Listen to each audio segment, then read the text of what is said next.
안녕하세요. 저는 경기도에 살고 있는 열심히 제 삶을 살고 있는 화려한 돌싱입니다. 제가 이혼을 하기 전에는 주변에서 이혼을 접하게 되면 저는 안타까움, 안쓰러움을 표현하곤 했는데요. 그랬던 제가 요즘 지인들에게 이혼을 접하게 되면 잘했다고 합니다. 그만큼 전 지금 제 생활에 만족하고 지내며 요즘 같은 세상에 이혼 같은 건 흠도 되지 않는다고 생각하는데요. 지금은 이런 생각까지 하는 저이지만 저 역시 이혼을 할 당시에는 온갖 잡념들에 휩싸여 이혼을 하지 못하고 이리저리 끌려다녔습니다. 그러면 제가 어떤 일들을 겪었고 어떻게 해서 이혼까지 하게 되었는지 제 사연 들어보실래요?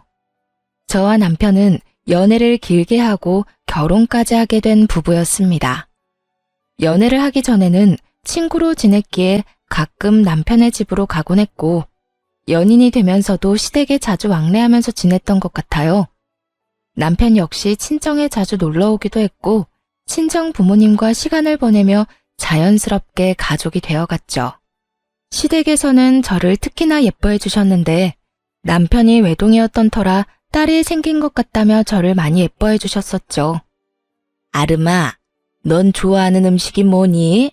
다음에 올 때 그걸로 해주마. 저 다 잘 먹어요. 어머님은 뭐 좋아하세요? 제가 다음에 해드릴게요. 그 작은 손으로 요리까지 할 줄 알아? 잘은 못하는데 기본적인 거 몇 가지만 할 줄 알아요. 어머님 입맛에 맞을지는 모르겠지만요. 당연히 다 맛있겠지. 아름이가 만들어주는 거면 소태밥도 맛있게 먹을 수 있는걸? 그런데 그런 일은 나중에 네 가정 생기면 네 자식한테나 해주고 지금은 내가 해주는 음식 먹어주려무나. 난 아름이 네가 맛있게 먹는 모습 보는 게 너무 좋단다.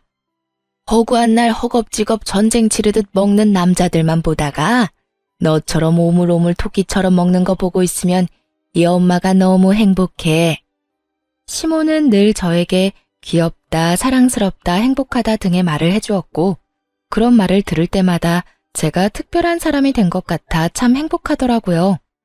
여러모로 전 그런 시댁 분위기가 좋았고 남편을 사랑하기도 했지만 이런 시댁이라면 저도 가족으로 인정받고 사랑받을 수 있겠다는 생각이 커 결혼까지 하게 되었습니다. 단 한 번의 큰 소리도 조금의 의견 충돌도 없이 결혼까지 마치게 되었고 친정을 비롯해 시댁까지 화기애애한 그 자체였어요. 첫 명절이 오기 전까지는요. 아무래도 명절, 제사에 대해 들은 것이 많아 어쩔 수 없이 긴장이 되기도 하고 우리 시댁은 어떤 분위기로 나를 대할까 하는 걱정도 되더라고요. 하지만 이런 제 우려와는 달리 저와 남편이 시댁에 도착하니 이미 시모 혼자 음식을 준비하고 있더군요. 전 당연히 제가 오면 함께 시작할 거라 예상했던 터라 이런 상황은 생각지도 못했는데 조금 당황스럽더라고요. 죄송스럽기도 했고요. 심지어 준비만 하신 게 아니라 이미 반 이상을 해놓으신 터라 전 급하게 옷을 갈아입고 나머진 제가 하겠다며 앞치마를 하고 나섰습니다. 어머님, 이제 제가 할 테니 들어가서 쉬세요. 전 당연히 제가 오면 시작하실 줄 알았는데 언제부터 하신 거예요? 죄송해요. 다음부턴 좀 더 일찍 올게요. 아니야. 늘 혼자 해왔는데 뭐. 신경 쓰지 말고 옷부터 편한 걸로 갈아입으려무나. 이미 갈아입었어요, 어머님. 그러니까 이제부터 좀 쉬세요. 저 생각보다 잘해요. 그럼 우리 며느리 잘하는 거 다 알지.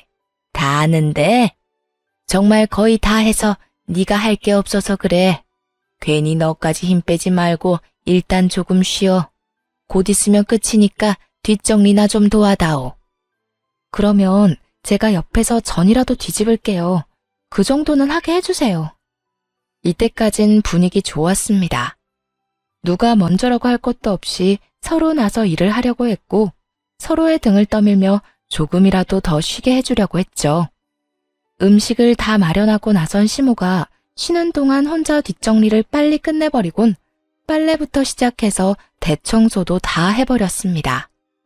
시모가 일을 워낙 못하게 하니 빨래 대청소를 하는데 기분이 나쁘기는커녕 뿌듯한 마음마저 들더라고요. 혼자 아침부터 고생했을 시모에게 조금이라도 도움이 되었다는 생각에서 말이죠. 이런 제 마음을 알았는지 시모는 이런 말까지 해주더군요. 어쩜 그렇게도 손이 야무질 수가 있는지. 덕분에 이번 명절엔 몸살 걸릴 일 없이 잘 지나가겠구나. 음식 준비부터 뒷정리도 잘하고 아주 집안일을 우리 아름이가 다 해준 덕에 이 엄마가 편하구나. 시모는 제 두 손을 쓰다듬으며 애정을 듬뿍 담은 말을 해주었고 사랑받고 있다는 생각이 들어 참 기쁘더라고요. 그렇게 좋은 분위기에서 명절을 보냈고 친정으로 가기 전 저희를 배웅해 주시는 시모에게 준비한 용돈 봉투를 드렸죠. 어머님, 저희 이제 가볼게요. 덕분에 많이 배우고 맛있게 먹고 잘 쉬다가 가요. 아, 그리고 어머님, 여기 용돈이요. 첫 명절이고 해서 준비했어요. 시모는 정말 생각도 못했다는 듯 놀란 눈을 하고 봉투를 보더라고요. 이걸 받아도 되나 하는 고민을 하는 시모의 손에 저는 봉투를 쥐어드렸고 시모는 감동한 듯 저를 보며 이렇게 말하더군요. 어머나, 이런 거 필요 없는데. 이래서 다들 딸 타령을 하는가 보구나. 우리 아들은 생전 이런 봉투 내미는 법이 없었는데. 에이, 엄마, 생신 때 용돈 드렸잖아요. 생일마저 입 닦으면 네가 아들이야? 그건 당연한 거야. 어찌되었든 아가, 고맙다. 내가 잘 쓰마. 여기까지도 좋았습니다. 그런데 봉투를 확인한 시모가 불현듯 이런 말을 하더라고요. 미세하게 굳은 표정을 지어 보이면서요. 그런데 혹시 너희 친정에도 명절이라고 봉투 준비했니? 전쟁의 시작과도 같은 질문이었습니다. 시모는 살짝 굳은 표정으로 저에게 물어왔고 시모의 의중을 알 수 없었던 저는 있는 사실 그대로 대답했어요. 굳이 숨길 필요도 없었고 차별을 두어 준비를 했던 것도 아니었으니까요. 네, 친정도 봉투로 준비했어요. 저는 매년 친정에 용돈 드렸었거든요. 그래서 올해도 마찬가지로 준비했어요. 그 순간 시모의 표정이 걷잡을 수 없이 굳어지며 완전히 다른 사람처럼 저에게 따지듯 닥달을 하더라고요. 그런 법이 어디 있니? 이제 시집 왔으면 친정을 챙길 필요 없지 않니? 넌 이제 우리 집 사람인데 왜 친정까지 챙기는지 모르겠구나. 애 없을 때 한 푼이라도 더 모을 생각을 해야지. 이제 보니 우리 아름이가 다 좋은데 돈 쓰는 씀씀이가 좀 해픈 것 같네. 너희 돈 관리는 누가 하니? 네가 하고 있으면 우리 아들한테 맡겨. 알겠지? 그리고 용돈 같은 건 앞으로 친정해 주지 말고 다 너희 생각해서 하는 말이야. 과연 내가 알던 시모가 맞는지 의문이 다 들더군요. 어떻게 돈 앞에서 사람이 이렇게까지 이중적인 면모를 드러내다니요? 얼마나 충격적이었으면 말문이 막히는 것은 물론이고 기분이 나쁘다는 생각조차 들지 않았어요. 제가 아무 말도 하지 않고 있자 제 눈치를 살피던 남편이 입을 떼더라고요. 에이, 엄마, 그런 건 우리가 알아서 할게. 자자, 우리도 이만 가봐야겠다. 우리는 갈 테니 푹 쉬어요. 그렇게 남편의 손에 이끌려 친정에 가게 되었고 저는 친정에서 어떻게 지냈는지도 모를 만큼 넋이 나가 있는 상태였죠. 모든 일정을 끝내고 집으로 돌아오자 그제야 제가 무슨 말을 듣고도 말 한마디 하지 못한 건지 자각이 되더라고요. 그와 동시에 화가 올라왔고요. 여보, 혹시 나 당신이랑 사는 동안엔 우리 집에 용돈도 주면 안 되는 거야? 갑자기 그게 무슨 말이야? 아, 엄마가 한 말 때문에 그래? 그 말을 뭘 신경 쓰고 그래. 그냥 그런가 보다 하고 신경 쓰지 마. 엄마한텐 알겠다 하고 우린 우리가 하고 싶은 대로 하면 돼. 아무리 그렇게 하면 된다고 해도 나 어머님 말씀 기분이 너무 나빠. 어떻게 그렇게 말씀하실 수가 있어? 시집 온 딸은 자식도 아니야? 뭘 그런 말을 곱씹고 있어. 괜히 당신 기분만 나쁘게. 워낙 옛날 분이라 그래. 그런 부분에선 아무리 설득하고 타협하려고 해도 도무지 안 되더라고. 그러니까 당신도 그냥 들어도 못 들었다고 생각하고 지내줘. 응? 그거 말고는 다 당신 편하게 맞춰주시잖아. 아무리 그래도 기분이 상하는 걸 어떻게 해. 내가 앞으로 그런 말 나올 것 같으면 한 발 앞서 막아주도록 노력할 테니까 기분 풀고 좀 쉬자. 당신도 지금 피곤해서 예민해져 있어. 응? 남편은 제 기분을 풀어주려 노력했고 저는 기분은 상했지만 그냥 넘어가기로 했습니다. 남편의 말대로 딱 그 부분만 아니면 시모는 꽤 괜찮은 시모라 생각했으니까요. 그 딱 한 가지가 결국 저를 이혼까지 몰고 가게 될 줄은 그땐 몰랐습니다. 몇 번의 명절이 지나고 도무지 적응되지 않을 것만 같던 시모의 고지식한 면모도 적응이 되더라고요. 남편이 당부한 대로 앞에선 그저 네라고 답하고 뒤로는 친정을 챙기면 그만이었으니까요. 처음엔 그렇게 행동하는 저 자신이 싫었는데 어떤 면에선 그렇게 행동하는 것이 괜한 불화를 일으키지도 않고 얼굴을 붉힐 일도 없으니 현명한 며느리로서의 태도란 생각이 들기도 했습니다. 그러던 와중 친정아빠의 생신이 되었고 전 매번 시댁 어른들의 생신상만 차려들었던 것이 마음에 걸리더라고요. 그동안 부모님 생신상 한번 제대로 챙겨드리지 못한 것이 죄송한 마음이 들어 이번 생신은 집에서 대접해 드리기로 했죠. 엄마, 이번 아빠 생신상 내가 차려드릴 테니 시간 맞춰서 우리 집으로 와. 내가 입이 떡 벌어지게 한 상 차려드릴 테니까. 어머, 웬일이라니? 웬일은 무슨? 딸이 시집 가더니 철든 거지 뭐. 매번 시부모님들 생신상 차리면서 아빠 엄마 생각 많이 했었어. 딸이 돼서 제대로 된 생신상 한번 안 차려주고 시집 온 게 내심 죄송스럽기도 했고. 그러니까 이번엔 내가 처음부터 끝까지 다 준비할 테니까 시간 맞춰서 와서 식사만 하셔요. 그래, 알겠어. 네 아빠 또 울겠구먼. 그렇지 않아도 딸이라면 넘어가는 양반인데 그런 딸이 차린 생신상이라고 하면 눈물이 앞을 가려 밥이나 제대로 드실 수 있으려나 모르겠다. 어찌되었든 신경 써줘서 고마워, 딸. 덕분에 아빠 행복하겠네. 엄마와의 통화를 마치고 나니 더욱 죄송한 마음이 들더라고요. 이렇게 기뻐해 주실 줄 알았다면 진작 모셨을 텐데 하는 마음에서요.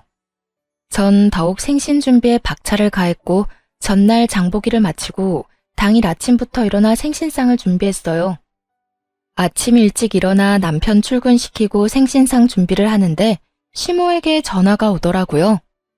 평소에도 통화는 자주 하던 터라 전 아무 생각도 의심도 없이 그 전화를 받게 되었습니다. 아름아, 우리 아들이 그러는데 오늘 사돈어른 생신 너희 집에서 한다며? 그 순간 정말 할 수만 있다면 남편 입을 찢어버리고 싶은 심정이었어요. 평소 시모가 어떤 사상을 가지고 있는 줄 알면서 그런 말을 전하는 것이 제정신 박힌 사람이 할 수 있는 일인가 싶더군요. 네, 밖에서 외식하는 것도 부담스럽고 해서 집에서 모시려고요.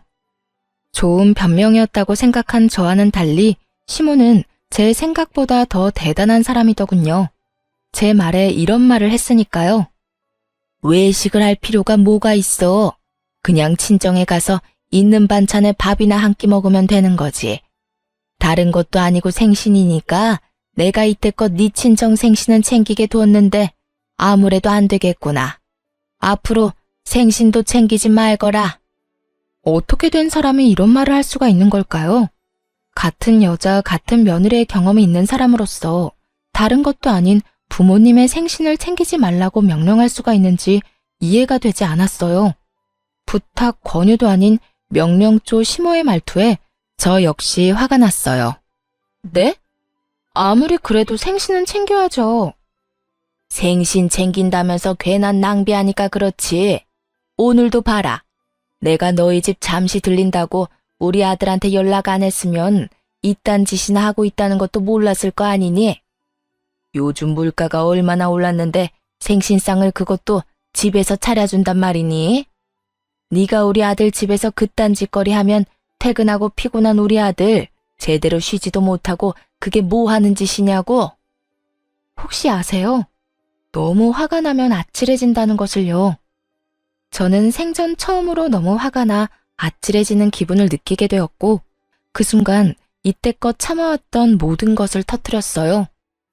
어머님, 정말 해도 해도 너무하네요. 다른 것도 아니고 생신인데 제가 이 정도도 못 해드리나요? 그거 얼마나 한다고. 그리고 생신상에 드는 비용도 제가 번 제 돈으로 마련하는 거라고요. 그리고 저희가 사는 이 집, 어머님 아들 집이 아니라 제 집도 된다고요. 집 살 때 제 돈도 절반 들어간 거 뻔히 아시면서 왜 그렇게 말씀하세요? 너 지금 나한테 따지고 드는 거니? 다 너 잘 되라고 하는 말인데 네가 이런 식으로 나오면 나 정말 섭섭하다. 너 잘 되라고 하는 말, 그 말이 전 그렇게 싫더라고요. 정말 제가 그리고 저희가 잘 되길 바란다면 이런 식의 강요는 아니지 않나요? 제가 나쁜 길로 빠져 쓰면 안 되는 곳에 돈을 낭비하는 것도 아니고 다른 사람도 아닌 저를 낳아주시고 정성으로 키워주신 부모님께 이 정도 돈과 시간도 쓰면 안 되는 거냐고요. 시모는 늘 우리가 잘 됐으면 한다는 말을 방패로 삼으며 저를 억압해왔고 전 이제 그 억압에서 벗어나기로 했죠. 저도 섭섭해요, 어머님. 어머님이 저 잘 되라고 하는 말씀 전부 다 저한테는 다 섭섭하다고요. 시집을 가면 딸이 아닌 게 되는 것도 아닌데 왜 제가 친정에 어떤 일도 하지 말라고 하세요? 저를 낳아주시고 이날 이때껏 온 정성을 쏟으면서 저를 키워주신 부모님께 아무것도 안 하고 아무 관심도 가지지 않는 게 정말 저를 위하는 일이라고 생각하세요? 전혀 아니에요. 전 한두 푼 아끼자고 그렇게 살고 싶지 않다고요. 전 앞으로 어머님이 뭐라고 하시든 간에 친정이 할 도리는 하면서 살 거예요. 이런 제가 정 마음에 들지 않으시면 제가 돈을 어떻게 쓰든 관심을 가지지 말아주세요. 그러면 서로 얼굴 붉히는 일도 없고 서로 좋지 않겠어요? 뭐야? 너 지금 말 다 했니? 아름이 너 그렇게 안 봤는데 아주 되바라졌구나. 어디 어른한테 버릇없이 그딴 식으로 말하는 게야? 내가 말했지? 다 너 잘 되라고 하는 말이라고. 처음엔 생신상 용돈으로 시작해서 나중엔 더 큰 돈, 더 큰 걸 바라는 게 사람 마음이란 걸 왜 모르니? 네 친정 부모님이라고 다를 줄 알아? 나이 더 들면 기댈 거라곤 자식밖에 없을 텐데 그때 가서 너 어떻게 하려고 지금부터 지갑 노릇을 하려고 하냔 말이다. 저희 부부가 진짜 누구의 지갑 노릇을 하고 있는데 이딴 말을 하는지 모르겠더라고요. 시모는 친정에는 용돈도 주지 말라고 하며 달마다 저희에게 용돈을 받아 쓰는 것도 모자라 병원도 회사 다니는 저를 꼭 데리고 다니며 그 병원비조차도 저에게 다 내라고 하는 사람이었습니다. 그런 사람이 저딴 말이나 하니 퍽이나 진정성 있어 보이더라고요. 제발 그 말 좀 하지 마세요. 다 저 잘 되라고 한다는 그 말이요. 그게 어떻게 제가 잘 되라고 하는 말이에요? 그리고 지갑이요? 그런 식으로 따지면 저희가 어머님께 매달 드리는 용돈부터 각종 병원비까지 더는 도움을 드리면 안 되겠네요. 어머님 역시 이제 기댈 거라곤 외동아들 하나뿐일 텐데 사람 마음 모르는 거라고 저희한테 더 큰 걸 바라면 어떻게 해요? 그걸 말이라고 하니? 진정하고 시댁이 갔니? 내가 누누이 말하지 않았니? 시집 오면 넌 친정 사람이 아니라 우리 이 시집안 사람이라고. 넌 이제 우리 가족인데 가족인 날 돕는 건 당연하지. 저한테는 그 모든 게 당연하지 않으니까 그렇게 살고 싶으신 어머님이나 친정 다 무시하면서 잘 사시고요. 저한테 더는 강요하지 마세요. 저 이만 끊을게요. 더 이야기 나누다간 정말 어머님하고 사이 틀어질까봐 겁나네요. 그러면 들어가세요. 저는 전화를 끊어버렸고 시모에게서 전화가 계속해서 왔지만 연락을 받지 않았죠. 정말 생각하면 할수록 화가 나더라고요. 시부의 생신날엔 시모와 함께 여행을 보내드렸고 시모의 생신날엔 명품 가방을 선물했었습니다. 물론 선물과는 상관없이 생신상까지 차려드렸었고요. 그땐 이런 며느리가 또 없다고 덕분에 이런 호강을 다 누려본다고 했던 사람이 어떻게 그깟 생신상 한번 마음 편하게 차리지도 못하게 하는 것인지 너무 화가 나더라고요. 이런 부모도 부모라고 그 큰 돈을 들여가며 신경을 쓰고 대접했던 저 자신에게도 너무 화가 나기도 했습니다. 하지만 언제까지나 씩씩거리며 화를 내고 있을 수는 없는 노릇이었어요. 처음으로 차려드리는 친정아빠의 생신을 이딴 식으로 망치고 싶진 않았거든요. 그래서 전 마음을 가다듬고 기뻐하실 부모님의 얼굴을 떠올리며 생신상을 준비했고, 밑재료 준비를 끝내고 한숨 돌릴 때쯤 거칠게 문을 두드리는 소리가 들려오더군요. 야! 야! 문 열어! 이 문 당장 열어! 설마 했던 우려가 현실이 되는 순간이었어요. 화가 머리끝까지 난 시모는 집으로 들이닥쳤고, 제가 문을 열어주자마자 저를 밀치고 집으로 들어오더니 화를 내며 기껏 준비한 재료들을 다 엎어버리기 시작하더군요. 이게 무슨 짓이에요? 그만두세요. 그만하시라고요. 이거 놔라 이년아. 네가 그만하라고 하면 내가 그만할 줄 알아? 어디 건방지게 뭐? 강요하지 마. 신경을 꺼. 내가 너한테 어떻게 했는데 네가 감히 나한테 그런 식으로 명령을 해. 이 고약한 년. 내가 너 버릇을 단단히 고쳐줄 거다. 생신상? 웃기지 마. 내가 절대 아무것도 못하게 해줄 테니까. 아무리 말려도 눈이 돌아버린 시모를 말리는 건 불가능했어요. 이미 재료들은 손 쓸 수 없이 망가진 상태였고, 제가 말리면 말릴수록 시모는 더 격하게 난동을 부리더군요. 시모는 아예 집에서 어떤 음식도 만들게 하고 싶지 않았는지 아예 냉장고 문까지 열어 모든 음식들을 다 꺼내 바닥에 쏟아부어 버리더군요. 전 그저 그런 시모를 지켜보며 분이 풀릴 때까지 지켜보기로 했죠. 그러면서도 남편에게 연락해 당장 집으로 오라는 말을 전했고, 시모의 난동을 부리는 모습을 동영상으로 남기기도 했습니다. 네 년이 감히 날 우습게 봐? 이게 오냐오냐 해줬더니 어른 무서운 줄 모르고 날뛰는 꼴이라니. 내가 이렇게까지 하는데도 네가 생신상 차려낼 수 있을지 두고 보자. 시모는 끊임없이 저를 향한 분노를 뱉어내며 난동을 부려댔고, 그 사이 집에서 가까운 회사에 다니던 남편이 집으로 불이 나게 뛰어들어오더군요. 모든 광경을 목격하게 된 남편은 많이 놀랐는지 멈칫거리며 입을 벌리더라고요. 그것도 잠시 반찬통을 들고 바닥으로 집어던지려는 시모를 가까스로 저지한 남편은 시모에게 소리를 지르며 화를 냈어요. 엄마, 이게 다 뭐야? 도대체 이게 무슨 짓이야? 이 사람이 무슨 잘못을 얼마나 했다고 이딴 짓까지 하냐고. 이거 놔라. 저 물건이 나한테 한 말 들으면 너도 내가 왜 이렇게까지 했는지 다 이해할 것이다. 저 사람이 어떤 말을 어떻게 했든 이건 아니지. 엄마가 뭐 때문에 화가 났는지 대충 알겠는데 그 어떤 이유로 얼만큼 화가 났던 간에 이건 아니야. 자신을 이해하기는커녕 저를 두둔하고 나서는 남편을 보며 시모는 더 큰 분노를 느끼는 듯했고, 그 분노의 화살은 다시 저에게로 향하더군요. 너 도대체 내 아들한테 뭐라고 했길래 내 아들이 나한테 이렇게 화를 내? 그리고 이를 데가 없어서 회사에서 열심히 일하는 사람한테 전화질을 한 게야? 너 이렇게까지 생각 없는 물건이었어? 그 순간 어떤 생각이 들었는지 아세요? 다 포기하고 싶다, 다 버리고 싶다였어요. 난장판이 되어버린 집만큼 제 마음 역시 난장판이 되어버린 상태였고, 무엇보다 이 모든 광경을 부모님께 보이면 절대로 안 된다는 생각도 들었습니다.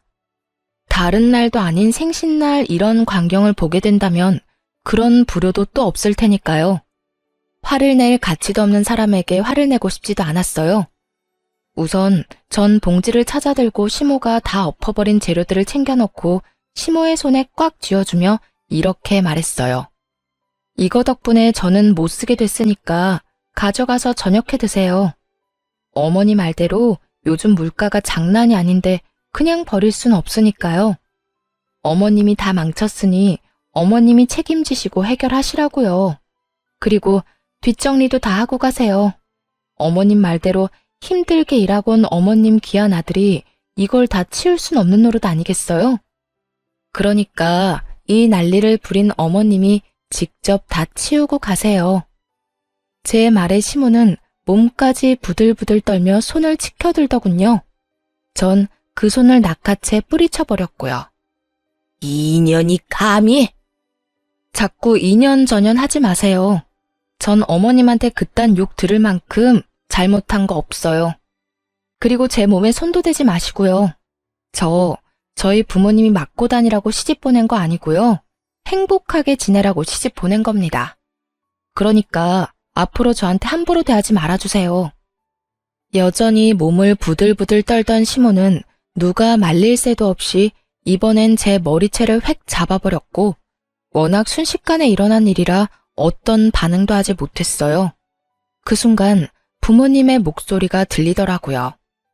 연락도 없이 이렇게 일찍 와도 되는 거야? 집에 가보고 없으면 전화하면 되죠 뭐.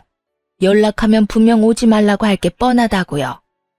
아무리 당신 생일상이라고 해도 어떻게 애한테 다 맡겨놓고 가만히 있어요? 나라도 가서 좀 도와야지. 그런데 왜 문이 열려있지? 얘는 겁도 없이... 어머, 이게 다 뭐야? 사돈, 뭐 하는 짓이에요? 아무래도 제가 마음에 걸렸던 부모님은 뭐라도 도울 마음에 일찍 저희 집으로 오셨고 남편이 급하게 집으로 들어오느라 문을 잠그는 것을 깜빡했던 것이었습니다. 참고로 저희 집은 디지털 자물쇠가 아닌 열쇠로 문을 열고 닫는 터라 문을 닫는다고 해도 잠기진 않는 문이었고 심지어 문을 제대로 닫지 않아 조금 열린 상태였던 거죠. 아무것도 알 리 없었던 부모님은 문을 열고 집으로 들어왔고 그곳에서 처음 본 것이 제가 시모에게 머리채를 잡혀 이리저리 휘둘리고 있는 상황이었던 것이었어요. 그것도 아빠의 생신날 말이죠. 제가 떠올리기도 싫었던 최악의 상황이 되어버렸고 제가 시모의 손에 휘둘리는 그 순간에도 부모님에 대한 죄송함에 어찌해야 할 바를 모르겠더라고요. 하지만 시모는 머리끝까지 화가 난 엄마의 고함을 듣지 못할 만큼 흥분한 상태였고 여전히 저를 놓을 기미가 보이지 않는 상태였습니다. 그 순간 엄마보다 더 화가 난 아빠가 다가와 시모의 손을 낚아채 멀뚱히 서 있는 남편의 쪽으로 시모를 던지듯 밀어버렸습니다. 시모는 남편의 품에 고꾸라졌고 그런 시모를 아빠는 무서운 표정으로 아무 말도 하지 않고 그저 노려보시더군요. 그런 아빠를 대신해 엄마가 시모에게 화를 내기 시작했습니다. 이보세요. 지금 도대체 이게 다 무슨 짓이에요? 우리 딸이 뭘 그렇게 잘못했다고 애를 이렇게까지 잡는 거냐고요? 아니, 잘못을 했더라도 말로 타이르면 되는 일이지 우리 애가 짐승도 아니고 어떻게 이런 짓을 할 수가 있어요? 입 없어요? 말할 줄 몰라요? 그 뚫린 입으로 말 좀 해보라고. 격한 감정을 드러내며 시모에게 따져묻는 엄마와 아무 대답도 하지 않는 시모. 그야말로 그런 난리가 또 없는 상황이었어요. 그 상황에서도 화가 나는 것은 시모의 침묵이었어요. 엄마의 그 어떤 물음에도 시모는 그저 침묵을 지키고 있었는데 그 침묵의 의미는 미안함이 아닌 그저 말도 섞고 싶지 않다는 느낌이 강하게 들었기 때문입니다.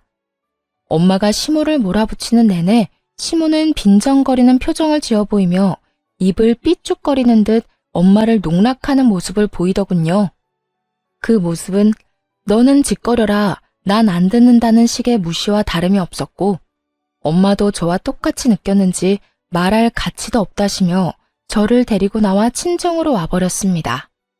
그리고 그날 저는 몰랐던 사실을 알게 되었습니다. 그 여편네 진짜 미친 거 아니야? 어떻게 감히 너한테 이딴 짓을 할 수가 있어? 네 남편은 도대체 뭐 하고 있었니? 네가 그런 일을 당하는데 멀뚱히 서서 구경만 하고 있다는 게 말이나 돼? 엄마가 일찍 서두르지 않았으면 어떻게 됐을 거야? 여보, 그만해. 아름이 놀란 거 안 보여? 그러니까 애한테 그러지 말고 흥분 좀 가라앉혀. 네가 뭘 잘못했다고 고개 숙이고 있어? 딸, 고개 들어. 너 잘못한 거 하나도 없어.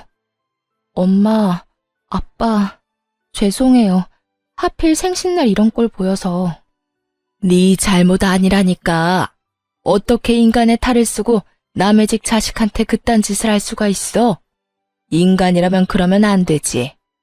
돈 받아갈 땐 그렇게 고맙다고 바닥 갈라지게 고개 숙이고 잘하겠다고 하더니 이게 잘하는 거야?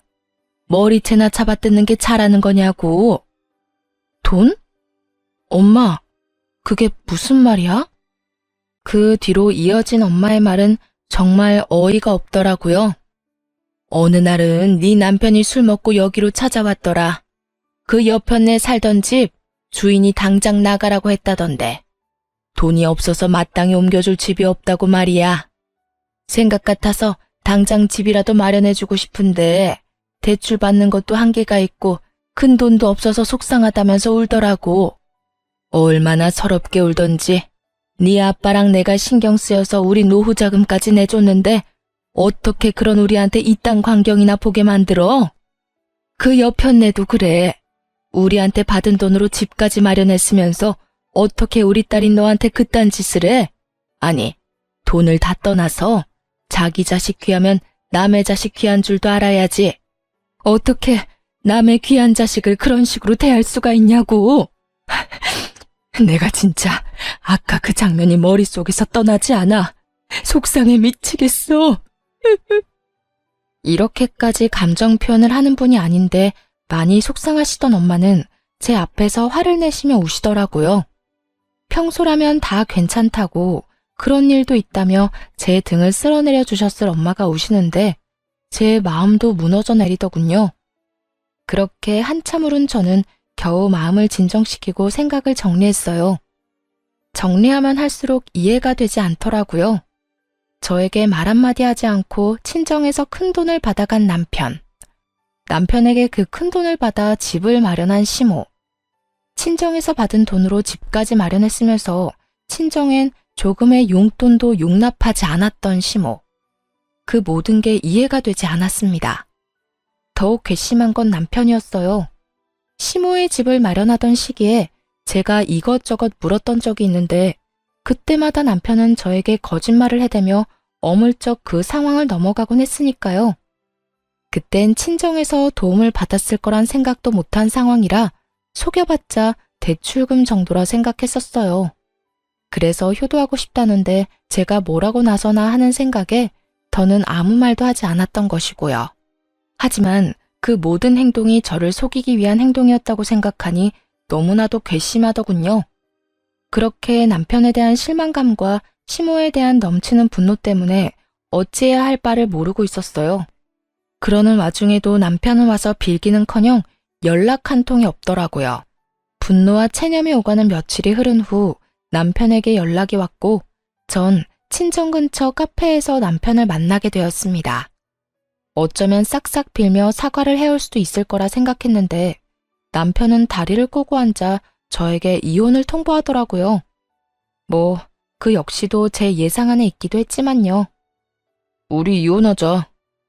뭐? 이혼? 그래, 이혼. 엄마랑 많이 이야기해봤는데 아무래도 우리 이혼하는 게 좋을 것 같아.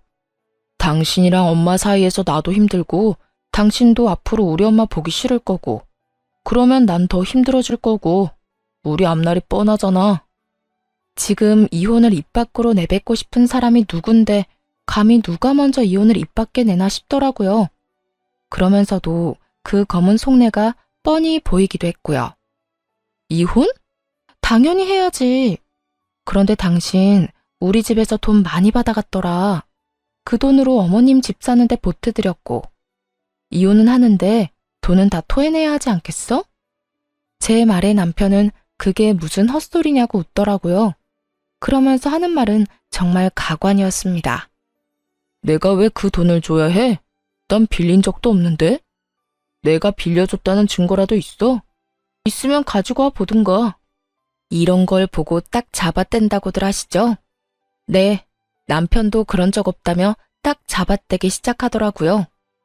여유롭게 커피까지 홀짝홀짝 마셔대며 증거가 있다면 가지고 오라는데 그 모습이 참 하찮더라고요. 얼마나 보고 배운 것이 없으면 저렇게까지 뻔뻔할까 싶기도 하고 얼마나 생각하는 바가 밑바닥이면 저딴 행동밖에 하지 못할까 싶기도 해서요. 이혼의 단어가 나오고 난 후, 아니 어쩌면 어렴풋이 설마 이러진 않을까 했던 제 생각과 전혀 다르지 않은 하찮은 태도였어요. 부모님은 남편에게 차용증 한 장 쓰라는 말도 하지 않고 돈을 주었고 이체를 해주었다고는 하나 그냥 준 것이라고 우기면 할 말이 없는 상황이었죠. 하지만 제 부모님은 제가 생각했던 것보다 상황 대처 능력이 더욱 대단한 분들이시더라고요. 증거 있어. 이런 상황을 예상하고 그랬던 건 아니지만 우리 엄마 아빠가 그날 그 상황을 다 동영상으로 남겨놨다고 하시더라고. 네, 맞습니다. 부모님은 차용증 대신 홈 CCTV로 모든 상황을 녹화했고 그 녹화분을 따로 간직하고 계셨다고 하더라고요. 그 홈 CCTV는 제가 설치를 해드린 것이었는데 아무래도 두 분만 계시는 것이 불안해 설치해둔 것이 이렇게 쓰인 것이었죠. 그럴 리가 없다는 표정의 남편을 향해 동영상을 틀고 볼륨을 키웠죠. 장인어른, 장모님, 정말 감사합니다. 제가 형편이 되는 대로 조금씩이라도 갚겠습니다. 덕분에 저희 어머니 이제 이사 걱정 없이 보내실 수 있게 됐어요. 정말 감사합니다. 제가 이자까지 쳐서 꼭 갚겠습니다. 영상 속의 남편은 고개를 바닥에 박고 눈물을 흘리며 온 마음을 다해 감사한 마음을 전하고 있었어요. 그런 남편을 아빠는 일으켜 세우며 진정시켜 주셨고요. 그래, 이 돈으로 해결된다니 다행이네. 좋은 일인데 뭘 그렇게 울고 그래. 인제 그만 울고. 자네, 내가 이 돈 왜 빌려주는 줄 알지? 우리 딸 눈에 눈물 흘리게 하지 말라고 빌려주는 걸세. 돈 때문에 자네가 힘들어하면 우리 딸도 힘들 테니 우리 노후 자금까지 털어서 빌려주는 거라고. 네, 잘 압니다. 제가 아름이 눈에 눈물 흘리지 않게 잘하겠습니다. 정말 세상에서 제일 행복한 여자로 만들어줄 겁니다. 그래, 그거면 됐어. 혹시나 우리 딸 눈에 눈물 나게 하는 날엔 지금 이 돈 한 번에 다 갚아야 할 거야. 농담 아니네. 나는 다른 건 몰라도 내 딸 눈에 눈물 나는 꼴은 못 봐. 자네, 내 말 무슨 뜻인지 알지? 네, 잘 알겠습니다. 혹시나 아름이랑 제가 잘못되면 당연히 이 돈은 다 돌려드려야죠. 하지만 그런 일은 절대로 없을 테니 걱정하지 마십시오. 차용증이라도 쓰라고 하면 쓰겠습니다. 됐어. 차용증은 무슨. 그런 건 필요 없으니까 약속이나 잘 지켜. 아빠의 말처럼 차용증은 필요가 없었죠. 이렇게 버젓이 동영상이 있으니까 말이죠. 남편은 사색이 되어 저에게 아무 말도 하지 못한 채 눈만 동그랗게 치켜뜨고 있었고 전 그런 남편에게 이혼 통보를 되돌려 주었어요. 이혼하자고 했지? 뭐라고 했더라? 우리 앞날이 뻔하다고 했었나? 그렇긴 해. 우리 앞날이 너무 뻔하게 잘 보여서 나도 더는 당신이랑 못 살겠다. 이렇게 이혼할 거 이때까지 왜 참고 살았나 모르겠어. 어찌되었든 위자료 청구는 할 거니까 준비해놔. 당신 포함해서 당신 엄마한테도 소장 갈 거니까 참고하고. 그러면 법원에서 봐. 할 말을 다한 제가 자리에서 일어나려고 하자 손바닥 뒤집듯 태도를 180도 바꿔버린 남편놈이 제일 가벼운 무릎부터 꿇더라고요. 여보, 잠시만. 정말 이혼하자는 말이 아니었어. 그런 뜻이 아니었다고. 내 말 좀 들어봐. 들을 말이 뭐가 있어. 네가 뭘 생각하는지, 어떤 생각으로 나한테 이혼까지 하자고 하는지 누구보다 더 잘 알고 있는 게 난데. 돈 빌려갈 때는 목이 부러지라 조아리면서 다 갚는다고 호언장담을 하더니 뭐? 빌린 적이 없어? 이 영상 없었으면 너 끝까지 그런 적 없다면서 이혼하자고 난리를 부렸겠지? 내 말이 틀려? 됐어. 너 같은 인간 쓰레기를 무슨 말을 더 하겠니? 난 이제 너한테 듣고 싶은 말도 전혀 없고 더는 너 같은 인간한테 하고 싶은 말도 없어. 아니야, 그런 게 아니라고. 난 그저 내가 이혼하자고 하면 당신이 숙이고 들어올 줄 알고 그런 거였어. 그리고 돈은 당신이 막 몰아붙이니까 나도 순간 짜증이 나서 아무 말이나 짓거린 거야. 아, 진짜 구질구질하다. 변명을 하려거든 제대로나 해. 되지도 않는 변명으로 그렇지 않아도 폭발 직전인 사람 더 열받게 하지 말고. 변명이 아니라 진심이야. 제발 내 말 좀 믿어주라. 나 당신 아직 많이 사랑해. 사랑 같은 소리 하네. 이거 나. 남편은 그제야 저를 붙잡고 늘어졌지만 전 그런 남편의 손을 뿌리치고 자리를 벗어났습니다. 그 후 예정대로 남편과 시모에게 소장을 날렸고 그 결과 위자료도 받고 이혼까지 마무리하게 되었습니다. 부모님 역시 전 남편에게 빌려주었던 돈을 다 돌려받게 되었고요. 친정 부모님께 줄 돈과 저에게 줄 위자료 때문에 전 시모는 집을 다시 팔고 작은 월세집으로 이사하게 되었고, 전 남편 역시 저에게 최고액의 위자료를 주게 된 탓에 빚쟁이가 되어 전 시모의 집으로 들어가게 되었죠.